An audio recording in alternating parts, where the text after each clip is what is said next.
Hallo liebe Zweitaktfreunde, worum geht's heute? Heute geht es um Simson. Also ich hatte ja schon letztes Mal ein schönes Video gemacht, aber diesmal geht es um was ganz Besonderes und zwar geht es um Zylinder, Kolbenzylinder. Aber nicht darum, wie man sie verbaut, sondern was gibt es gerade so auf dem Markt, wofür sollte man sich entscheiden und genau, was fahre ich eigentlich? Die Frage ist oft immer gewesen, welchen Zylinder hast du drauf, was fährst du? Ich möchte heute mal so ein bisschen was zeigen, was ich so über die Jahre so von Zylindern so habe und wozu ich tendiere. Also das ist natürlich jedermanns eigene Entscheidung, was für einen Zylinder er sich drauf macht, aber ich zeige mal, was ich so habe. So, also ich habe mich jetzt hier mal gerade hingepflanzt, hier ein bisschen so schnuckelig gemacht. Heizung ist an, ja, draußen minus 5 Grad, ist ganz gut, Heizung in der Garage anzumachen. Also, worum geht's heute? Es gibt ja mittlerweile etliche Zylinder auf dem Markt. Also über die Jahre sind ein Haufen neue Zylindertypen, Varianten draufgekommen. Also ich spreche jetzt speziell von S51, SR50 und Schwalbe K51-2. Bei den anderen Zylindern der Vogelserie hat sich jetzt nicht so viel getan, also, aber grundsätzlich auch interessant, also einfach mal beibleiben. Ich fahre schon Simson seit 2003. Ja, also damals hat sich noch kein Mensch für die Dinger interessiert. Ja, die sind einfach von der einen Ecke in die nächste geflogen. Wollte keiner. Alle haben dann gesagt, oh, komm, kauf dir Kreidler oder Zündab oder so, kauf dir ein anständiges Moped. Ich bin immer bei Simson geblieben. Mich haben die einfach schon von Anfang an fasziniert. Aber das ist jetzt nicht Thema heute, sondern heute sprechen wir über die Zylinder. Ich sage auch gleich, welche Zylinder ich fahre und wie ihr euch nachher entscheidet, welche Zylinder ihr euch kauft. Das ist ja dann eure eigene Entscheidung. Könnt ihr machen, wie ihr wollt. Ich sage euch mal Vor- und Nachteile. Ich fange jetzt mal an mit dem DDR-Zylinder. Also hier haben wir einen klassischen DDR-Zylinder. Ja, klar, über die Jahre haben die auch schon viel erlebt, ja, und ist das eine oder andere Kolben schon durchgelaufen, der eine oder andere Kolbenfresser vielleicht schon mal drin gewesen. Warum lohnt es sich, einen DDR-Zylinder wieder instand zu setzen? Einmal die Instandsetzung der Lauffläche, also neue Ausschleifen des Zylinders, ist gar nicht so teuer. Also ich habe jetzt gerade mal geguckt, man kann das bei verschiedenen Online-Händlern zum Beispiel auch machen lassen. Also es gibt da so Online-Shops, die das anbieten, das Ausschleifen des Zylinders kostet ungefähr 40 Euro. Ja, also dann hast du wirklich einen Originalzylinder, ja, mit neu ausgeschliffener Buchse, ist auf jeden Fall allemal besser als irgendein Nachbauzylinder. Also das kann ich mit Sicherheit sagen. Warum? Also nicht nur, dass du hier garantiert also Top-Qualität hast, was hier die Graugussbuchse angeht. Die Graugussbuchse, wenn man die jetzt mal, sage ich mal, wirklich detailliert betrachten würde, so, also wirklich so ins Mikroskopische gehen würde, dann hat ja auch die Lauffläche äh, gewisse Poren. Ja? Diese Poren kann ja dann auch sich Öl anhaften und so weiter. Ist ja auch alles zweckmäßig und gut. Und entsprechend muss ja auch diese Graugussbuchse, die muss ja eine gewisse Materialzusammensetzung haben, dass der Kolben da schön drin läuft, ja, dass auch eine gewisse Geschmeidigkeit da ist, ja, also wenn du jetzt irgendeine Buchse anfertigst, dann hast du auch nicht diese Eigenschaften, ja, also was Temperatur angeht, auch so ein bisschen gewisse Notlaufeigenschaften, ich nenne es jetzt einfach mal Notlaufeigenschaften, was ja diese Materialzusammensetzung mit dem Kolben zusammen bietet, ja, also verhindert der ja dann auch sofort das Festsetzen und so weiter. Also es wurde ich gerade unterbrochen. Also wo war ich stehen geblieben, dass die Materialzusammensetzung auf der Graugussbuchse hier oder was auch immer entscheidend ist, auch für eine Standsicherheit. Warum ich jetzt auch den DDR-Zylinder bevorzuge als irgendein Nachbau, Originalqualität ist einfach immer die beste Qualität, gerade für ein Serien-Moped. Und ja, nicht nur optisch gesehen, sondern auch hast du hier einfach eine Garantie, dass du auch wirklich das Optimale hast. In der DDR, klar, da gab es natürlich auch Streuungen, ja, was den Zylinder angeht, von Leistungsfähigkeit und so, aber Fertigungstoleranzen und Montagetoleranzen hast du immer, also das haben alle Zylinder. Und grundsätzlich sind die eigentlich nicht großartig. Also ob du da jetzt 5 km/h mehr oder weniger hast, ich weiß nicht, für wen das wie wichtig ist, aber für mich jetzt speziell nicht. Also deswegen sage ich, ein Originalzylinder, ihr könnt den ausschleifen lassen, dann kriegt ihr einen neuen Kolben und dann passt es auch wieder. Wenn ihr jetzt einen Grümmer habt hier, wo das Grümmergewinde jetzt hier schon am Arsch ist auch nicht tragisch. Ihr könnt hier einfach ein neues drauf machen. Also es gibt hier Online-Händler, die bieten das an, die schweißen dir dann hier neues Gewinde, neuen Ansatz drauf, Krümmeransatz hier mit Gewinde. Danach müsst ihr natürlich oder solltet ihr den Zylinder auch ausschleifen lassen, wegen Verzug und so weiter. Das ist also empfohlen. Will ich nur mal zeigen. Also hier, das ist jetzt hier dieser Zylinder, der wurde mal nachbearbeitet, deswegen ist ja das Krümmergewinde wieder top. Ja. Also jetzt nochmal zusammengehalten.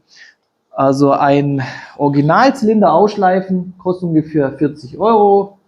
Dann hast du noch vielleicht einen Kolben, ich weiß nicht genaue Preise, aber vielleicht kostet der 20 Euro, dann bist du bei 60 Euro. Mal ganz grob. Ich glaube, wenn du hier noch das auch noch mit dazu nimmst, dass du sagst, ich will hier auch noch ein neues Krümmergewinde, ich glaube, das kostet auch 30 Euro, ganz grob, ja. Also dann bist du, also wirklich, es ist ein vernünftiger Preis. Ne? Entsprechend hast du hier Arbeitszeit und Aufwand und es soll ja nachher wieder richtig funktionieren. Aber du hast einen Originalzylinder, ja, und der läuft dann auch wirklich top. Ne? Dann nimmst du auf jeden Fall einen Megu-Kolben mit dazu. Die heutigen Kolben, also die sind ja in dieser roten Schachtel da oft drin mit Megu. Also die habe ich selber probiert, die sind echt top. Ne? Die kommen dem Original wirklich sehr nah und brauchst du keinen Originalkolben kaufen für einen Haufen Kohle, sondern holst dir so einen Mego-Kolben, der ist echt sehr gut. Ne? Also jetzt habe ich hier mal einen Vergleich.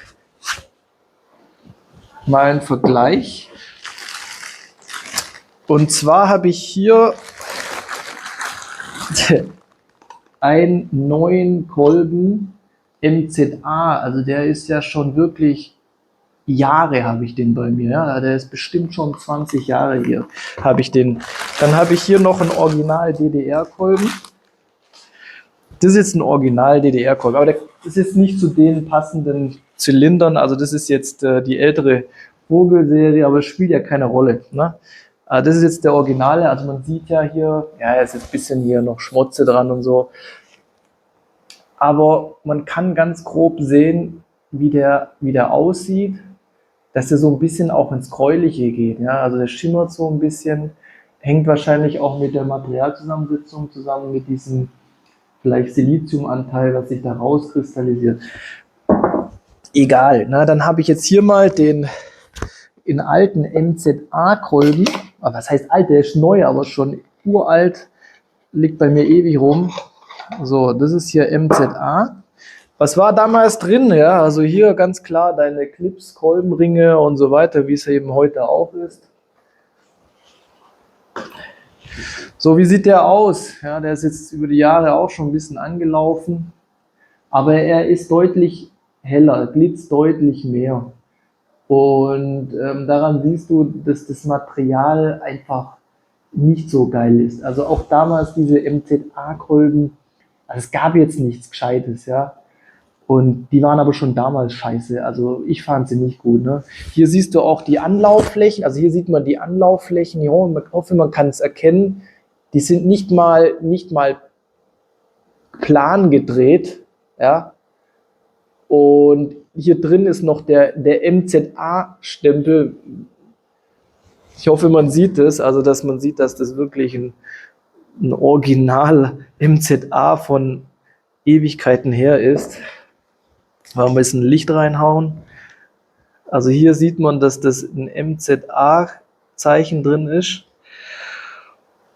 Und die inneren Flächen sind gar nicht plan. Da hängen hier noch so richtige Bollen dran. Ne? Ich denke, man kann es erkennen. So.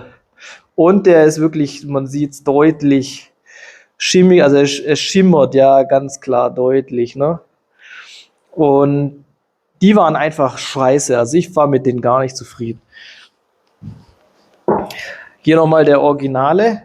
Das ist ein Originaler hier, der so ein bisschen so, man kann es ein bisschen schlecht auf der Kamera erkennen, aber er hat so ein bisschen silbrigen Anteil. Und auch hier drin sieht man, dass die Anlaufflächen hier, dass die eben plan gedreht sind. Ja? So. Also da hat sich tatsächlich was getan über die Zwischenzeit. Und die neuen Mego-Kolben, also mit denen bin ich sehr zufrieden. So, jetzt gehen wir mal zum nächsten. Jetzt hole ich euch mal ein MZA-Zylindersatz raus. Und dieser Zylindersatz, ich sag mal, den habe ich auch schon x Jahre bei mir rumliegen. Und das werde ich euch jetzt gleich mal zeigen. Hier, das ist ein MZA-Zylindersatz. Man glaube ich kann es erkennen an dem Stempel 2005. Ja? Also, wir gucken mal rein, was ist denn da überhaupt drin gewesen. Ne? Ich habe den Zylinder schon vermessen zu Hause, wie gut der eigentlich ist. Also ich mache ihn mal auf. Irgendwie, ich finde es witzig, wenn man so mal in die Vergangenheit schaut. Gell? Also hier haben wir eine Dichtung, Zylinderfußdichtung war dabei. Die waren gut, also mit denen war ich schon zufrieden. Okay, pass auf, dann haben wir hier an der Seite war der Kolben. Ja, gucken wir mal da, haben wir da für einen? Hier, also das ist der passende Kolben, der mit diesem Zylinder ausgeliefert worden ist. Also hier drin ist noch das Zusatzmaterial für den Kolben. Ja, hier steht sogar noch drauf die Maße. Und genau, entsprechend gleich wie der andere auch, ist der auch nicht hier bearbeitet gewesen. Also wie der andere auch, hat man gesehen, der ist weder bearbeitet noch sonst irgendwie. Na? Die haben in meinen Augen auch nichts getaugt, diese Kolben. So, ja, jetzt habe ich hier den Zylinder, den hole ich jetzt gerade mal so schön raus, wie er da drin ist. Mal die Schachtel auf die Seite.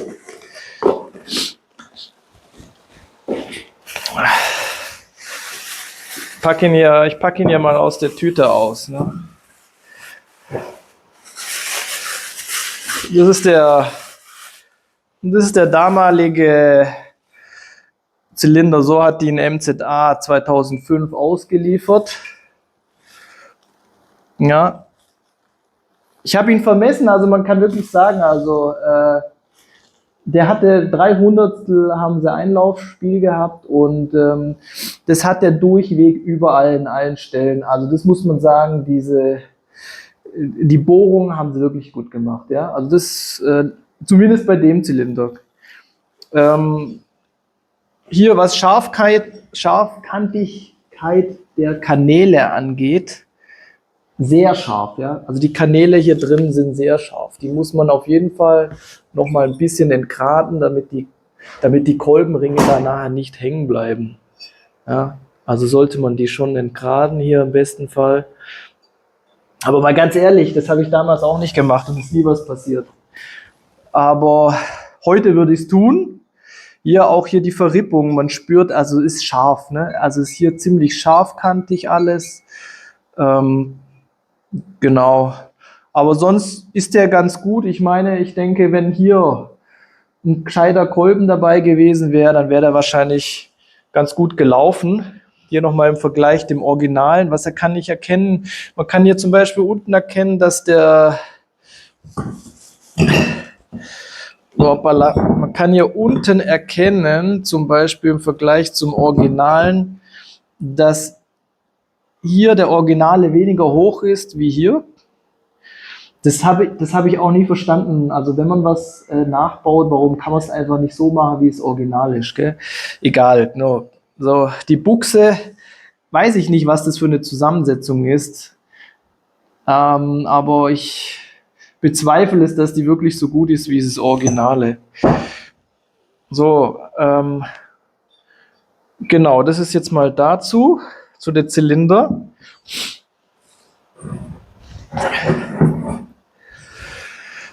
So, jetzt gibt es ja noch weitere, etliche Zylinder. Es gibt Zylinder von Langtuning. Es gibt dann gibt es ja diese Nikasil-beschichteten Zylinder. Gibt es noch von Fernost irgendwelche Zylinder? Ja, es gibt diese Migo-Zylinder mit Migo-Kolben. Ja, die, denke ich, sind auch keine schlechte Alternative.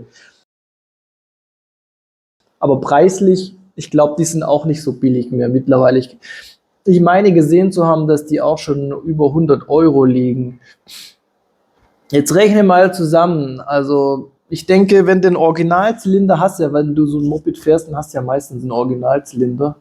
Und du lässt den schleifen und kriegst noch einen Migo-Kolben dazu, dann bist du wahrscheinlich noch günstiger dran, wie wenn du dir einen Nachbauzylinder kaufst. Und für dein Serienmoped reicht es allemal und da bist du auf jeden Fall auf der Safe. Ja, da bist du safe, ja, da bist du sicheren Seite, passiert dir nichts. Wenn du dich für diese Migo-Geschichten entschieden hast, denke ich, machst du nichts falsch, aber ich habe sie noch nicht gefahren, aber ich denke, ich könnte mir vorstellen, dass die ganz gut sind. Dann gibt es noch die Nikasil-beschichteten Zylinder.